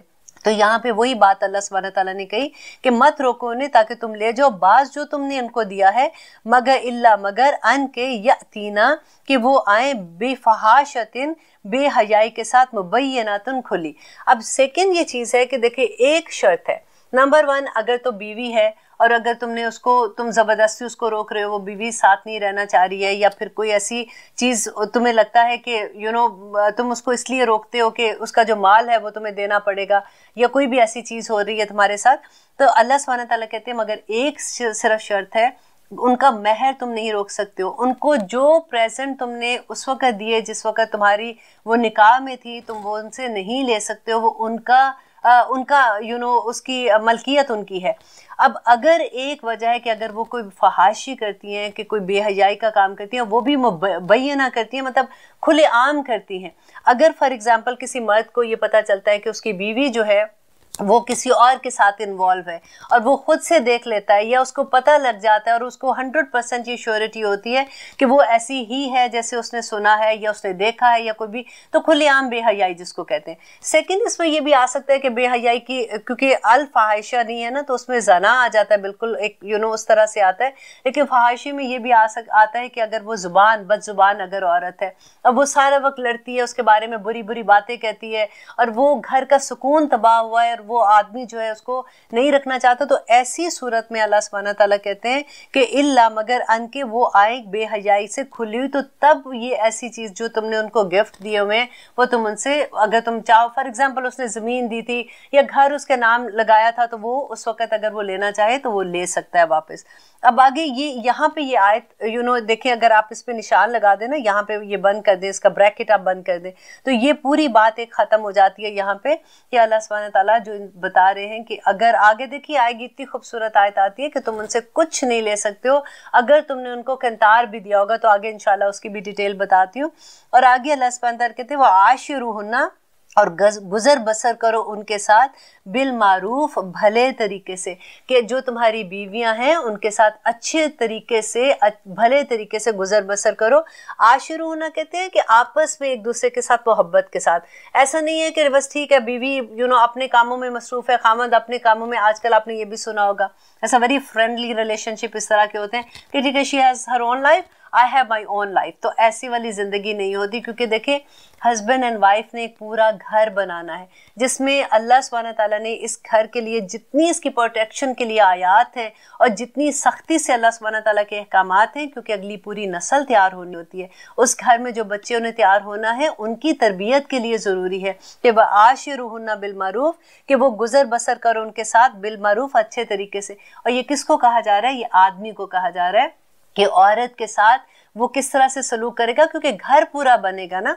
तो फ़ाइन करहतुमूना, अब आगे जाके अल्लाह सुब्हानहू तआला कहते हैं कि अगर ठीक है, अब तुमने पूरी कोशिश भी कर ली अब अच्छे तरीके से गुजर बसर करने का, लेकिन इसके बावजूद हो सकता है, इस मुमकिन होता है ना, कई दफ़ा ये सारी चीज़ें करने के बावजूद भी ऐसा होता है कि आदमी शादी हुई है, अब उसको नहीं समझ आ रही है, उसको उसकी कोई आदतें ऐसी हैं जो उसको पसंद नहीं आ रही हैं, तो फिर क्या करे? क्या लड़ता रहे सारे वक्त, या उसको गुस्सा चढ़ता रहे उसको देख के? कई दफ़ा ऐसा होता है, फॉर एग्जांपल अगर औरत शादी के बाद उसको पता चलता है तो बड़ी फोड़ है, मतलब उसको काम ही नहीं आता करना, या बेसमझ सी है, इतनी समझदार नहीं है, या उसकी आंखों में वो खूबसूरती नहीं उसको लग रही है, there is a lot of things ना जो उसको करहतुमूना के अंदर आ सकते हैं। ज़रूरी नहीं है यहाँ पे कि वो बुरा कोई काम कर रही है, बुरा अमल कर रही है। यहाँ पे ये कहा जा रहा है फ़ाइन करहतुमूना, फिर अगर तुम नापसंद करो इन्हें, फ़असा, तुम तो हो सकता है, तो ज़रूर ये होगा कि अन के तक रहो कि तुम नापसंद करो शैआ, एक चीज़ को, व यजअला, तो बना कर दे अल्लाह फीही, इसमें खैरुन, भलाई, कसीरा, बहुत सी। देखिए अल्लाह सुब्हानहू तआला आप कितनी खूबसूरत बात बता रहे हैं कि देखो अगर अब तुम्हारी शादी हो गई है, अब वो लड़की तुम्हारे घर आ गई है, अगर तुम्हें उसकी कोई ऐसी आदत तुम्हें अच्छी नहीं लग रही है और तुम उसको उलझ रहे हो उसके साथ, तो तुम देखो अगर तुम सब्र करोगे, अगर तुम उसको अच्छे तरीके से आशिरू बिलमारूफ तरीके से उसको रख रहे हो, तुम उसकी आदतों को दरगुजर कर रहे हो, तो अल्लाह ये फ़असा जो है ना, अगर ये अल्लाह की तरफ जाता है ना, तो इसका मतलब अगर वैसे आम ग्रामर में देखें तो मुमकिन है, तो ऐसा होगा, ऐसा मुमकिन है, ऐसा आता है। लेकिन जब अल्लाह सुब्हानहू तआला की तरफ जाते हैं तो इसका मतलब होता है कि ये ज़रूर ब ज़रूर होगा, यकीनन अल्लाह सुब्हानहू तआला उसके अंदर खैर डाल देंगे, इस रिश्ते में खैर डाल देंगे कि इस औरत में से तुम्हारे अंदर खैर आ जाएगी। हो सकता है अल्लाह सुब्हानहू तआला ऐसी औलाद अता कर दे जो तुम्हारे लिए खैर का बाइस बन जाए। हो सकता है अल्लाह सुब्हानहू तआला इससे तुम्हारे घर में आहिस्ता आहिस्ता इतना सुकून दे दे। हो सकता है इसकी कोई एक आदत तुम्हें अच्छी नहीं लग रही है, जिसको क्योंकि उसकी वजह से तुम्हारी आंखों में पर्दा आ गया, तुम्हें उसकी बाकी चीजें नजर नहीं आ रही हैं। तो यहाँ पे अल्लाह सुब्हानहू तआला देखें, आप खुद अंदाजा लगाइए कि कोई माँ किसी बच्चे को क्या समझाएगी, कोई लोग उसके दोस्त उसको अगर अच्छे दोस्त हैं उसको क्या समझाएंगे, जो अल्लाह सुब्हानहू तआला उसको बता रहे हैं कि देखो ये चीज़ें तुम्हारी ज़िंदगी में पेश आ सकती हैं, अगर आती हैं उन पे तुम सब्र करते हो। देखिए आपको याद है कि हमने हज़रत इब्राहीम अलैहिस्सलाम का वाक़या पढ़ा था कि हज़रत इब्राहीम अलैहिस्सलाम हज़रत इस्माइल को जब मिलने जाते हैं तो उनकी बीवी उनको मिलती है, तो वो पूछते हैं कि तुम्हारा खामन उस ज़माने में पता है ये रवाज होता था, हालांकि उनको नहीं पता था कि वो उनके ससुर है। उस ज़माने का ये रवाज होता था कि जब कभी मुसाफिर आते थे ना तो लोग बड़ी ये इज्जत की बात समझते थे कि मुसाफिर को खाना खिलाना, उसको ठहराना। तो ये एक बुजुर्ग थे, मतलब बड़ी उम्र के थे, बुजुर्ग थे, तो जब ये उनके घर गए तो उन्होंने दरवाज़ा नॉक किया, उन्होंने दरवाज़ा खोला, अपने घर बुलाया, उन्होंने अंदर बिठाया। तो हज़रत इब्राहीम अलैहिस्सलाम ने उनसे पूछा कि तुम्हारे खामन कैसा है, मतलब कैसा है, वो क्या हाल है उसका। तो उन्होंने शिकायतें करना शुरू कर दी कि वो ऐसा है, वो वक्त नहीं देता, वो ये नहीं करता, जो सारी नैगिंग होती है जैसे। तो हज़रत इब्राहीम अलैहिस्सलाम जब वहाँ से निकले तो उन्होंने कहा कि अच्छा बेटा मैं चलता हूँ, लेकिन जब तुम्हारा खामंद आएगा तो उसको कहना कि एक बुजुर्ग आए थे और उन्होंने सिर्फ तुम्हारे लिए एक मैसेज दिया है कि तुम अपनी चौखट बदल लेना। अब उनको तो नहीं पता था कि इसका क्या मतलब है। जब वो चले गए तो जब उनके हस्बैंड हज़रत इस्माइल घर पे आते हैं तो उनकी बीवी ने कहा कि ऐसे एक बुजुर्ग आए थे, उन्होंने कहा कि जब तुम्हारा खामंद आएगा तो उसको ये मैसेज दे देना। तो हज़रत इस्माइल को समझ आ गई कि ये मेरे बाप ही थे और वो मुझे क्या मैसेज दे के गए हैं कि ये बीवी की जगह पे दूसरी बीवी बदल लेना। देखिए कितनी बड़ी बात है कि नैक करने वाली जो औरतें होती हैं ना, सम टाइम हम हमें एहसास भी नहीं होता कि हम किस तरह से ज़िंदगी अजीरन कर सकते हैं दूसरों की। अल्लाह ना करे, यूजुअली औरतों में बिल्कुल ऐसी आदतें नहीं होती हैं, औरतें सारी बहुत मासूम होती हैं और बहुत अच्छी होती है अल्हम्दुलिल्लाह। लेकिन कभी होता है कि ऐसे अल्लाह ना करे जब कभी आपका भी वास्ता ऐसे वाक़यात से पड़ा होगा कि जब जब किसी का घर टूटता है और जब आप बात सुनते हैं, कभी अगर कभी लड़की का कसूर होता है, कभी लड़के का होता है, कभी दोनों का होता है, इस तरह से सिचुएशन होती है। लेकिन अक्सर जब हम ये सुनते हैं कि लड़की जो बदजुबान थी तो उसकी वजह से खामन की इज्जत नहीं करती थी, और इस तरह से इज्जत किसको नहीं चाहिए होती, बेसिकली हर इंसान को चाहिए होती है ना। ये सारे मामले सब्र के होते हैं। शादी जब होती है तो एक्चुअली क्या होता है कि हमें ये लगता है कि शादी के बाद तो सारी चीज़ें, क्योंकि अल्लाह सुब्हानहू तआला ने भी जो लफ्ज़ इस्तेमाल किया ना, जब उसमें कहा कि मवद्दा का लफ्ज़ इस्तेमाल किया, जो हम निकाह में अक्सर ये सूरत पढ़ते हैं कि मवद्दा सबसे पहले हस्बैंड एंड वाइफ के जब निकाह होता है तो उनके दिल में वो पैदा होता है। तो ये होता है कि जो जज्बाती मोहब्बत होती है। और साथ ही अल्लाह सुब्हानहू तआला ने नेक्स्ट जो लफ्ज़ इस्तेमाल किया वो रहमा का यूज़ किया। रहमा का क्यों इस्तेमाल किया? क्योंकि देखिए जज्बात जब ख़त्म होते हैं ना तो फिर रहमत की ही ज़रूरत होती है, फिर सब्र की ज़रूरत होती है, क्योंकि फिर हमें इग्नोर करना पड़ता है। हमें बाज़ चीज़ें ऐसी जब शुरू में शादी में तो सारा कुछ ही ठीक लगता है, फिर आहिस्ता आहिस्ता देखिए कई दफ़ा ये होता है कि कुछ दिन के बाद वो जो लड़की है वो अगर प्रेग्नेंट हो जाती है तो फिर उसको वॉमिटिंग शुरू हो जाती है, उसको खुशबू अच्छी नहीं लग रही है, उसको खाना अच्छा नहीं लगता, उसको तैयार होना अच्छा नहीं लगता। वो जो लड़का होता है वो इन सारी सिचुएशंस के लिए एक्चुअली तैयार नहीं होता। उसको लगता है कि ये क्या, मैंने तो शादी की थी इन चीज़ों के लिए कि मैं it will be a fun life, लेकिन अब ये क्या हो गया। लेकिन फिर अल्लाह सुब्हानहू तआला वहाँ पे ये कहते हैं कि इस वक्त पता नई शादी की बिल्कुल वो स्टोरी होती है जैसे आप गाड़ी नई चलाते हैं ना, तो गाड़ी कभी यूं जा रही है कभी यूं जा रही है, आप यूं स्टीयरिंग को मजबूत पकड़ के बैठे होते हैं कि गाड़ी इधर उधर ना जाए। इसी तरह से बिल्कुल मैं कहूँगी कि शादीशुदा कपल्स को अपनी गाड़ी इतनी मजबूती से पकड़ना चाहिए, क्योंकि अक्सर इधर चली जाती है इधर जाती है, कभी कोई किसी बात पे गुस्सा आता है और कितनी मासूम लड़ाइयाँ होती हैं।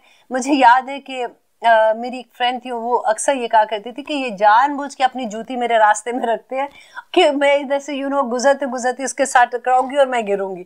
मासूम लड़ाइयाँ, इनको आदत है बाथरूम में कपड़े उठा के फेंक के जाते हैं, ये उठाते नहीं है।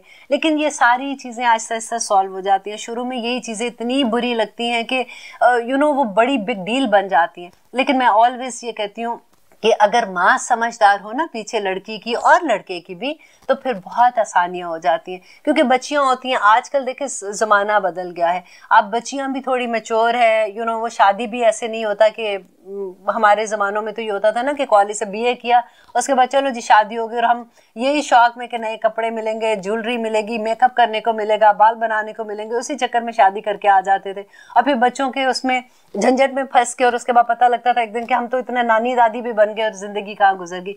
लेकिन आजकल की बच्चियां क्योंकि पढ़ी लिख के वो प्रोफेशनल जिंदगी में होती हैं, they are not like this. उनको कोई उनके पास ऑलरेडी ये सारा कुछ होता है जो हम शादी से बाद करने की कोशिश कर रहे होते थे, वो पहले से उनके पास ये सारा कुछ होता है। तो उनके लिए जिंदगी थोड़ी मुश्किल हो जाती है। वो होता है ना कि मेरी जिंदगी, क्योंकि अब हमने देखे अपने बच्चों को, मेरा घर, मेरा टीवी, मेरा कमरा, मेरा फोन, मेरा कंप्यूटर, ये मेरा मेरा मेरा इतना ज्यादा हो गया कि जब दो इंसान हम इकट्ठा करते हैं तो उन दोनों को इकट्ठा जिंदगी गुजारना, क्योंकि एक बिल्कुल दो डिफरेंट लोगों को एक रास्ते पे चलाने वाली बात होती है, तो उसमें सब्र का दामन साथ लेके नहीं चलेंगे तो जिंदगियां बड़ी मुश्किल हो जाती हैं। लेकिन वही इतना खूबसूरत रिश्ता जो होता है, वो इतनी, देखिए एक आदमी और एक औरत अगर वो आपस में एक दूसरे से खुश नहीं, वही आप अमेजिंगली ये होता है कि वो औरत किसी और आदमी के साथ खुश होती है और वो आदमी किसी और औरत के साथ खुश होता है। यहाँ पे क्यों खुश नहीं है?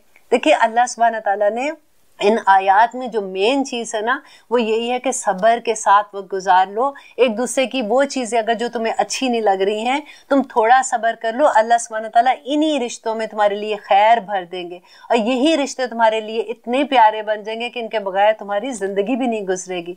लेकिन देखिए कि आगे अल्लाह सुब्हान ताला फिर अगर बिल्कुल ऐसी हालात हो जाते हैं कि इंसान उसको नहीं छोड़ सकता, मतलब उन रिश्तों के साथ नहीं रह सकता, तो फिर क्या रुखसत है इस्लाम में।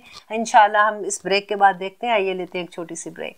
अल्हम्दुलिल्लाह हम करें आयत नंबर 20, जिसमें अब देखिए अल्लाह सुब्हान ताला अब ये आखिरी बात ये बता रहे हैं कि अगर वो सारे सिनेरियोस के बाद भी अगर तुम्हारी आपस में नहीं बनती, तो अब आपने क्या करना होगा कि वह इन, और अगर अरद तुम इरादा कर लो तुम इस तब्दाला बदलने का, जौजन एक बीवी को मकाना जौजन जगह दूसरी बीवी के, वह आ तई तुम और दे चुके हो तुम उनको एहदा होना उनमें से किसी एक को भी, किंतारन ढेर माल, फला ताखुजू तो पस ना लो तुम, मिनहु उसमें से, शैआ कुछ भी, शैअन नकरा यूज हो रहा है कि कुछ भी उसमें से नहीं ले सकते। अब देखिए यहाँ पे क्या है कि अगर अब आदमी इरादा कर लेता है कि मैंने अब एक और मैंने इस औरत को नहीं रखना, अब मैं एक और दूसरी औरत को उससे दूसरी शादी करना चाहता हूँ, तो अब अल्लाह सुब्हान ताला कहते हैं कि जो कुछ भी तुमने उसको गिफ्ट में दे दिया, महर तो अपनी जगह महर तो देना ही देना ना। लेकिन होता क्या है, देखिए कभी नई नई शादी होती है तो कई दफा हस्बैंड्स के पास अल्लाह सुब्हान ताला ने अगर इतना अता किया, वो घर उसके नाम लगा देते हैं, शौक में कभी जमीनें दे रहे हैं तो कभी कोई चीज दे रहे हैं। लेकिन जब ऐसी सिचुएशन होती है कि जब उसके बाद उनके दिल से कभी उतरती है बीवी या कुछ ऐसे होता है, तो फिर उनको ये होता है कि ये जो इतना हमने इनको माल दिया हुआ है ये हम वापस लें, तो आप वो नहीं कर सकते। वो जो गिफ्ट उनको दिया है, यहाँ पे अल्लाह सुब्हान ताला कहते हैं कि वह आ तई तुम इहदा होना किंतारन, और अगर तुमने उनको किंतार कहते हैं जैसे बैल होता है ना, गाय और बैल होता है, बैल की खाल के अंदर आप सोचे कि जितना सोना भर के आप रखते, वो पूरा सोना जो है वो उसकी मालियत आप देखें कितनी होगी। और कई दफा तो कहते हैं पहाड़ सोने का, जैसे जितनी भी हैसियत होती है कि इतना भी अगर दिया हुआ ना उनको, तो आप वो वापस नहीं ले सकते उससे। अब वो किंतारा फला ताखुजू तो पस ना लो तुम, मिनहु से शैया कुछ भी, अता खुजू ना हो क्या तुम लोगे उसे बहतान बना के। देखिए अल्लाह सुब्हान ताला ना दिलों के अंदर के हाल भी जानते हैं। अब आदमी अगर देखो गुस्से में ये कह रहा है कि ठीक है, वो फिर क्या होता है, अगर तलाक होती है तो फिर गलत भी बात कर रहे होते हैं ना कि नहीं ये तो औरत ऐसी थी, तो अल्लाह सुब्हान ताला कहते हैं कि क्या तुम ये चाहते हो कि तुम उस पर बहतान लगाओ। क्योंकि देखिए पहले क्या बात हुई थी कि हाँ तुमने जो उनको जो गिफ्ट दिए हैं, अगर वो जो हमने आयत नंबर शुरू में पढ़ा था ना कि बिफाहिशतिन मुबय्यनातिन, कि अगर वो खुली फहाशी करती हैं तो फिर तुम उनको जो तुमने गिफ्ट दिए तुम वो उनको ले सकते हो। तो अब यहाँ पे अल्लाह सुब्हान ताला दोबारा से बात कहते हैं कि क्या तुम ये कोशिश कर रहे हो कि तुम वो बहतान तुम उन पे लगाओ कि इन्होंने गलत काम किया ताकि तुम वो माल वापस ले लो। अल्लाह तो तुम्हारे दिलों के हाल भी जानता है कि तुम ऐसा नहीं कर सकते हो। वह इस्म और गुनाह है, मुबीनन, खुला गुनाह, एक तो मतलब ऐसा अगर तुम करोगे तो ये बहुत बड़ा गुनाह होगा। वह कई फताखुज़ूना हो, तो तुम किस तरह से तुम ले सकते हो उसे।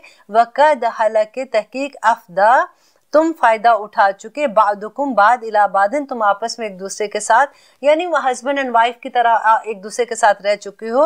वह आखज़ना, और वो ले चुकी, मिनकुम तुमसे, मिसाक गलीज़ा, पुख्ता, जबकि वो तुमसे पुख्ता अहद ले चुकी, मीन्स कि वो निकाह तुमसे कर चुकी हैं, तो तुम ऐसे कैसे उनके साथ कर सकते हो कि तुम पहले तो तुमने उनसे फ़ायदा भी ले लिया, इतने दिन तुम उनके साथ भी रहे हो, तुमने अच्छे टाइम भी उनके साथ गुजारा है, अब तुम ऐसे नहीं कर सकते हो। देखो कुरान में 3 तरह के अहद आए हैं पूरे कुरान में। एक नंबर 1 हमने जो पढ़ा था सूरत बकरा में, हमने पढ़ा था वादे अलस था, जो अल्लाह सुब्हानहू तआला ने कहा कि पक्का अहद लिया था, तमाम रूहों से लिया था। सेकंड हमने पढ़ा था बनी इसराइल के बारे में, याद है कोहे तूर का जो हमने पढ़ा था कि बनी इसराइल को अल्लाह सुब्हानहू तआला ने कहा कि पकड़ो इस तौरा को, तौरा जो उनकी बुक थी, और अगर वो उनको कहा कि अगर तुम इसको नहीं पकड़ते, उसके अहकामात पे अमल नहीं करोगे, तो कोहे तूर का पहाड़ उनके ऊपर खड़ा कर दिया था। यहाँ पे वो दूसरा अहद वो वाला था। और तीसरे अहद की जो बात है वो है जो निकाह है। निकाह कौन सा अहद है? देखिए कि निकाह में हम वादा करते हैं ना, और गवाह किसको बनाते हैं? अल्लाह सुब्हानहू तआला को बनाते हैं। तो अल्लाह सुब्हानहू तआला कहते हैं कि देखिए, जब हमने सूरत बकरा में पढ़ा था कि जब आप किसी से लेन देन का भी मामला करते हो तो गवाह बना लो, लेकिन फिर अल्लाह ने कहा कि जिस वक्त हम वो करते हैं, जब हम किसी को उधार देते हैं, तो उस वक्त हमें सजेस्ट ये किया गया कि लिख लो, लिखना ज़रूरी है। लेकिन अगर कभी ऐसे रास्ते में जहाँ पे तुम्हें गवाह नहीं मिल रहे, तो फिर अगर नहीं भी बनाते तो तुम लिख सकते हो, लेकिन निकाह जो है वो गवाह के बगैर नहीं हो सकता, राइट। तो ये पक्का है तुमने अल्लाह सुब्हानहू तआला के साथ किया है, तो तुम कैसे ऐसे कर सकते हो कि तुम जो औरतों को तुमने पहले गिफ्ट दिए, अब तुम इससे लालच में आके कि ये अब मैं दूसरी औरत को दूंगा या ये मैं अपने वापस लूँ, तो तुम ऐसे नहीं कर सकते हो। और अब देखिए कि जब हम किसी के भी घर में, जब ऐसा अल्लाह ना करे कोई ऐसा मसला आता है, कोई तलाक होती है या कोई ऐसी सिचुएशन आ जाती है, तो सबसे पहले क्या करते हैं कि पूरी लिस्ट होती है। पहले तो जब शादियां करते हो तो मुसीबत डाल देते हैं, पूरी लिस्टें जा रही होती हैं जी, जहेज के नाम से और बरी के नाम से वो चीज़ें कर रहे होते हैं, वो भी सारा कुछ ही गलत है। लेकिन उसके बाद जब ऐसी सिचुएशन होती है तब भी पूरी लिस्टें जाती हैं कि जी उसके घर में जो हमने दिया था सामान पूरा वापस आए, तो जहेज में जो हमने बिस्तरे दिए थे, तो हमने पलंग दिए थे, तो हमने फ्रिज दिया था, तो टीवी दिया था, वो भी लाद वाद के वापस सब लेके आना है। और जो उन्होंने दिया था वो भी कहते हैं जी हमारा जो हमने जेवर डाला था वो भी हमें वापस दो। तो ये सारा कुछ क्या है? हमें अल्लाह के अहकामात समझ नहीं आते ना। देखिए अभी तो ये 4था पारा खत्म हो रहा है और सारे अहकामात सूरत निसा में जो हम पढ़े, मैं सिर्फ ये दुआ करती हूँ कि जितने लोगों की ज़िंदगी में भी कुरान खुल रहे हैं ना, हम कहते हैं ना कि हम क्या तबलीग करें, हम तो किसी को कुछ कहते हैं, अगला हमारी बेइज्जती कर देता, अगले हमारी बात नहीं सुनते। तो मैं कहती हूँ जितने अहकामात आपको पता है ना, यही आगे पहुँचा दें कि देखो अल्लाह सुब्हानहू तआला ने कुरान में ऐसे कहा है, हम ऐसे नहीं कर सकते। अगर सबसे बुरे हालत उस वक्त होती है जब किसी की तलाक होती है, वो एक बंदे की, एक बच्ची की तलाक नहीं, एक लड़के की तलाक नहीं होती, 2 खानदानों की तलाक।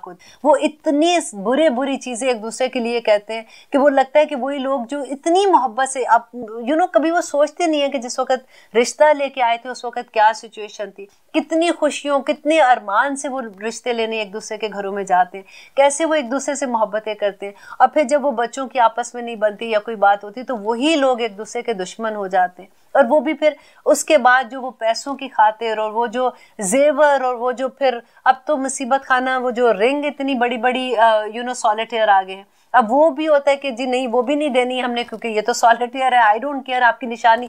पहले ज़माने में तो ये होता था ना कि जब गुस्सा आता था वो सबसे पहले मूवीज में भी हम यही देखते थे, ड्रामा में ट्रक से रिंग उतारते थे, धड़ फेंकते थे कि जाओ जी हमें नहीं चाहिए। आजकल के ज़माने में बिल्कुल ऐसा नहीं है। अब वो कहती है बेशक अलैदगी हो गई, शादी है नहीं है, आई डोंट केयर, रिंग कोई नहीं वापस देनी, इतना बड़ा सॉलिटेयर मैं नहीं दे रही हूँ। तो आजकल तो हमने मजाक बना लिया ना सारी चीज़ों का। अल्लाह सुब्हानहू तआला कहते हैं कि देखिए अगर औरत अगर एक तो ये सिनेरियो आता है ना कि अगर अल्लाह ना करे कोई ऐसे गलत उसका है कि वो बदजुबान है या कोई ऐसी बुराई में वो खामन देखता है तो तब तुम वापस नहीं ले सकते। ये सेकंड में आता है कि अगर औरत तलाक मांगती, अगर वो कहती है कि मुझे तलाक चाहिए, तो तब भी वो महर जो है वो माफ़ हो जाता है, फिर वो जो भी गिफ्ट दिए होते हैं वो वापस दे के तो वो अपनी बेसिकली जान छुड़ाती है कि मैं ये दे के तो अपनी जान छुड़ाती हूँ। लेकिन आजकल सब कुछ हम ऐसे विरासत से लेके यहाँ तक के कानून कानून को आप देखें कि किस तरह से हम इस्लाम की धज्जियां उड़ाते हैं, किस तरह से हम लोगों को लगता है कि नहीं ये बातें तो ये तो this is my own thing, you know, अब मुझे किसी से पूछने की जरूरत नहीं है। लेकिन ये अल्लाह के कानून है, ये फर्ज है, ये अहकामात अल्लाह सुब्हानहू तआला ने पक्के हम पे मतलब फर्ज किए हुए। ऐसा नहीं हम कर सकते कि हम अपनी मर्जी से इनको इधर से उधर कर दें। हाँ, अगर अल्लाह सुब्हानहू तआला ने उसमें फिर सहूलतें भी दी हैं कि अगर ऐसी सिचुएशन है तो तुम क्या कर सकते हो, अगर वैसी सिचुएशन है तो तुम क्या कर सकते हो। अब आगे देखिए कि अल्लाह सुब्हानहू तआला कहते हैं वला तनकिहू, और ना तुम निकाह करो, मा ना कहा, जिनसे निकाह कर चुके आबाउकुम, तुम्हारे बाप, मिनन निसाई, औरतों में से, कि जो औरतों से तुम्हारे बाप निकाह कर चुके हैं उनसे निकाह नहीं। क्योंकि उस जमाने में मुशरिकीन मक्का में ये रस्में होती थी, वो एक्चुअली अल्लाह सुब्हानहू तआला अब वो एक एक रिश्ता लेके नाम लेके बता रहे हैं, ताकि वो जो उनमें क्या होता था कि जैसे मैंने आपको बताया कि अगर बाप फौत होता था तो सुतेला बेटा माँ के साथ निकाह कर लेता था, नहीं करना चाहता था तो फिर भी उसको अपने पास रखता था ताकि वो मरने तक उसके पास रहती थी। सेकंड क्या होता था कि दो बहनों को इकट्ठा निकाह में रख लेते थे। तो इसीलिए अल्लाह सुब्हानहू तआला ने, अब देखे कि किस तरह से इतनी खूबसूरत ये बातें लगती है कि अल्लाह ताला ने औरत को किस तरह से प्रोटेक्शन दिया है। एक एक रिश्ते का नाम लेके अल्लाह सुब्हानहू तआला बताते हैं, इल्ला मगर माँ जो कद सलफ, जो पहले गुजर चुका। हाँ, जो पहले गुजर चुका था। अब अपना ये नहीं कि अब उसके ऊपर बैठ के तुम परेशान ही हो रहे हो कि अच्छा वो फिर बच्चे जो हुए थे क्या वो ठीक थे कि नहीं, वो हलाल है कि नहीं, तो फिर अगर जायदाद उस तरह से बटी थी तो वो ठीक है कि नहीं। लेकिन जो पहले हो चुका इस हुक्म से, और हमारे लिए क्या है कि जो चीज़ें हमें पहले नहीं पता थी, जब हम कुरान समझना शुरू हुए तो आज हमें पता चली है ना। तो जो पहले गुजर गया वो गुजर गया। आज के बाद हम अहद कर लें कि या रब्बुल आलमीन अब हम ऐसा नहीं करेंगे। तो इंशाअल्लाह हम उम्मीद करते हैं कि अल्लाह सुब्हानहू तआला हमें ज़रूर माफ़ करेंगे। आगे देखिए अल्लाह सुब्हानहू तआला कहते हैं इन्नहु, बेशक वो काना है, फाहिशतुन, बेहयाई का काम, व मक्तन, और काबिल नफरत, व साआ, और बहुत ही बुरा है, सबीला, रास्ता। कौन सा? जो माँ के साथ शादी करना, जो सुतेला बच्चा अपनी माँ के साथ करता था ना। तो ये फाहिशतुन व मक्तन, दो लफ्ज़ आए हैं। फाहिशतुन तो अपनी जगह है ना कि जैसे जना है कि अगर बच्चा ऐसे करता है तो जना से भी बड़ा गुनाह है, क्योंकि मक्तन कहते हैं शदीद नफरत जिस चीज़ से की जाए वो है। हुर्रिमत, हराम कर दी गई, अलैकुम, तुम पर, उम्महातुकुम, माएँ तुम्हारी, व बनातुकुम, और व बनातुकुम, और बेटियां तुम्हारी, व अखवातुकुम, और बहनें तुम्हारी, व उम्मातुकुम, और फुफियां तुम्हारी, व खालातुकुम, और खालाएं तुम्हारी, व बनातु अखी, और तुम्हारी और बेटियां भाइयों की, व बनातु उख्ती, और बेटियां बहन की, व उम्महातुकुम, और माएँ तुम्हारी, अल्लती, वो जिन्होंने, अर्दअनाकुम, दूध पिलाया तुम्हें। अब यहाँ पे वो बात हो रही है कि जो रज़ाई, जो माएँ जिन्होंने अगर दूध पिलाती है ना, तो वही रिश्ते जो सुलभी रिश्तों में आके हराम हो रहे हैं ना, वही रिश्ते वहाँ पे भी हराम हो जाते हैं। तो वो एक ही जैसी इसकी रूलिंग है। तो अल्लाह सुब्हानहू तआला आगे कहते हैं व अखवातुकुम, और बहनें तुम्हारी, मिनर रिदाती, जो रदात में है, जो जैसे दूध पिलाती है ना जो माएँ, उनके बारे में है कि वही जो उनकी बहनें हैं वो भी, और वही सारे रिश्ते जो फुफियाँ हैं, मामे, जो भी वो रिश्ते आ रहे हैं ना, फुफियाँ, खालाएं, बहनें, और वो बहन की बेटियाँ, भाई की बेटियाँ, वो सारी की सारी इसमें भी वही रूलिंग आएगी। व उम्महातु निसाइकुम, और माएँ तुम्हारी बीवियों की, वरबा इबुकुम, और बेटियां तुम्हारी बीवियों की, अलती, वो जो, फी हजूरिकुम, जो तुम्हारी हिफाजत में है, मिनन निसाइकुम, तुम्हारी बीवियों में से, अलती, वो जो, दखल तुम बेहिन्ना, जिससे तुम जिस्मानी ताल्लुक कायम कर चुके हो। फ़इल्लम तकूनु, अगर ना हो तुम, दखल तुम बेहिन्ना, अगर तुम्हारा जिस्मानी ताल्लुक नहीं हुआ, फला जुनाह अलैकुम, तो तुम पर कोई गुनाह नहीं है। वहलाइलु, और बीवियां, अबनाअकुम, तुम्हारी बेटों की, अल्लज़ीना, वो जो, मिन अस्लाबिकुम, जो तुम्हारे सुल्ब में से हैं, और तुम्हारे अपने बेटों की जो बीवियां हैं, वाइन, और ये के, तजमाऊ, तुम जमा करो, बैनल उख्तैनी, दो बहनों को, कि दो बहनों को भी एक ही वक्त में शादी नहीं कर सकते। ये जैसे मैंने आपको बताया कि पहले ये उनमें रवाज था, तो अल्लाह सुब्हानहू तआला ने ये मना कर दिया कि ऐसे नहीं कर सकते। हाँ, अब साली का जो होता है बहन, बीवी की जो बहन है, वो ये रिश्ता उस वक्त तक हराम है जब तक बहन की जिंदगी है। ये तो कुछ रिश्ते ऐसे हैं जो कहते हैं कि उनकी जिंदगी तक की है, और अगर वो फौत हो जाती है बीवी या कुछ ऐसा होता है तो फिर उसकी बहन के साथ कर सकते हैं, इल्ला मगर माँ जो कद सलफ, जो पहले गुजर चुका। देखिए फिर वही बात आ गई ना कि क्योंकि पहले वो ऐसे किया करते थे, तो अल्लाह सुब्हानहू व तआला ने कहा कि अब ऐसे नहीं होगा। जब आयत ये नाजिल हो गई, इसके बाद से अब ये रिश्ते जो है ये तुम्हारे महरम रिश्ते हैं, तुम ऐसे नहीं कर सकते हो। इन अल्लाह, बेशक अल्लाह, काना है गफूरन, बहुत बख्शने वाला, रहीमा, और रहम करने वाला। अब ये अल्हम्दुलिल्लाह आज हमारा चौथा स्पारा भी ख़त्म हुआ, और इंशाल्लाह 5वें स्पारे में भी अभी सूरत निसा का काफ़ी अहकामात हैं। और देखिए कि अल्लाह सुब्हानहू व तआला ने किस तरह से औरतों को इज़्ज़त बख्शी है, कैसे एक एक रिश्ते का नाम लेके बताया कि कहीं पे ऐसा ना हो कि इंसान थोड़ा सा सोचता है। जैसे रज़ात का मैं पढ़ी थी कि जैसे जब कि कितना दूध पिलाए तो रज़ात का हुक्म उस पर हो जाता है कि वो बच्चा उसका रज़ाई बेटा बन जाता है, या फिर उसके बहन बन जाते हैं, या उसके रिश्ते वैसे हो जाते हैं। तो इमाम मालिक ये कहते हैं कि जो बच्चा अगर दूध पीता है वो कितना भी मिकदार में है, एक ही दफ़ा अगर वो दूध पीता है तो वो इस रूलिंग में आ जाता है। लेकिन फिर हज़रत आयशा से है कि उन्होंने कहा कि नहीं, शुरू में कुरान में ये हुक्म था कि 10 बार अगर दूध पीता है बच्चा तो फिर वो उस हुक्म में आता है, लेकिन बाद में ये हुक्म उठ गया था, फिर 5 दफ़ा का हुक्म था। फिर नबी सल्लल्लाहु अलैहि वसल्लम से ये साबित है कि जब ये अहकामात उतरे थे तो उसके बाद उन्होंने कहा कि वो औरतें, जब पर्दे का हुक्म आया तो वो लोग जिन्होंने उस जमाने में ये था कि बच्चे जो थे वो गोद लेते थे लोग, और वो उनको अपने बच्चों की तरह ही समझते थे ना। याद है आपको, नबी सल्लल्लाहु अलैहि वसल्लम ने अपना बेटा बनाया था, तो उसके बाद जो आयत उतरी थी तो उस वक़्त ये हुक्म जब नाजिल हुआ तो उस वक़्त एक सहाबी थे, हज़रत हज़ैफा थे, उनका बेटा सालिम था, वो बड़ा हो चुका हुआ था, मतलब जवान बच्चा था। तो उनकी वालिदा जो थी वो नबी सल्लल्लाहु अलैहि वसल्लम के पास गई और उन्होंने कहा कि मैं तो सालिम से बहुत प्यार करती हूँ, और सालिम को तो मेरे अलावा पता ही नहीं है, कि मतलब वो मुझे माँ ही समझता है, और मैंने अब जैसे पर्दे का हुक्म आया तो मेरे लिए तो ये गैर महरम है, तो मैं क्या करूं।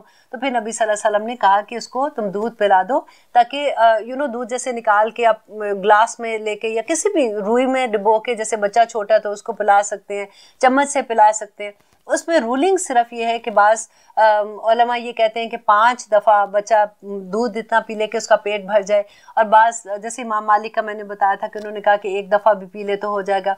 उसमें एक था कि ये जो सालिम को इजाज़त मिली थी ना, तो उस पर हज़रत आयशा का ये था कि जिस ज़माने में, क्योंकि वो आलिमा थी, वो पढ़ाती थी, कुरान की तालीम भी देती थी, तो वो स्टूडेंट जो हज़रत आयशा के पास पढ़ने आते थे, तो जिनको वो अपने सामने क्योंकि पर्दे का हुक्म तो आ गया हुआ था ना, तो वो उनके सामने नहीं जाती थी। जो बच्चे जवान होते थे तो वो क्या कहती थी, एक भांजी या भतीजी जो होती थी उनका वो दूध पिलवा देती थी, ताकि वो बच्चे उनके लिए महरम हो जाए और वो उनके सामने आमने जा सके। अब बाकी उलमा ये कहते हैं कि ये हुक्म सिर्फ हज़रत आयशा के लिए ही था, क्योंकि वो नबी सल्लल्लाहु अलैहि वसल्लम की बीवी थी और वो आलिमा थी, और वो क्योंकि पढ़ाती थी। लेकिन हज़रत आयशा ये कहा करती थी कि अगर कभी ऐसी सिचुएशन हो तो ऐसे करने की इजाज़त है। ये डिफरेंट उलमा की राय है, इंशाल्लाह ये आप लोग खुद भी इस पर स्टडी ज़रूर कीजिए, आप पढ़ के देखिए। लेकिन ये जो राजे कॉल है ना, वो यही है कि बच्चे के जो दूध पिलाने की मुद्दत है ना, 2 साल तक बच्चे को दूध पिलाया जाता है। जैसे बाज़ कहते हैं 2 साल 2 महीने, बाज़ कहते हैं 2.5 साल का बच्चा जैसे हो जाता है। उस दौरान में अगर बच्चे को फीड करा दिया जाए, जैसे अगर लड़का है तो लड़की जो है, जो माँ है जिन्होंने उसको अडॉप्ट किया है, वो अपनी भांजी भतीजी या उसकी बहन है जिसका उस ज़माने में बच्चा पैदा हुआ है और वो फीड करा रही है, तो उसका दूध पिला दे तो वो बच्चा उसके लिए महरम हो जाता है। और अगर बेटा है तो बेटी है तो फिर वो चची है या उस रिश्ते में फुफ्फी है या उनकी बच्चियां, तो उनका अगर वो दूध पिला देते तो वो बच्चा उनके लिए महरम हो जाता है। इस्लाम में बड़ी आसानियां हैं, हम लोगों को बस पता नहीं होता ना, तो फिर हम इतने बड़े बड़े फतवे खुद ही से लगा देते हैं कि क्या चीज़ ठीक है क्या नहीं है। अल्लाह सुब्हानहू ताला से दुआ है कि अल्लाह सुब्हानहू ताला हमें सूरत निसाब पे एक एक इसका हुक्म समझने की और इस पे अमल करने की तौफीक दे, क्योंकि this is a way of life. इंशाल्लाह अब देखेंगे कि आगे 5वें पारे में हमें अल्लाह सुब्हानहू ताला क्या समझाएंगे और हमें तौफीक अता करे अल्लाह सुब्हानहू ताला कि हम इस पे अमल भी कर सके। अब इंशाल्लाह इजाज़त दीजिए।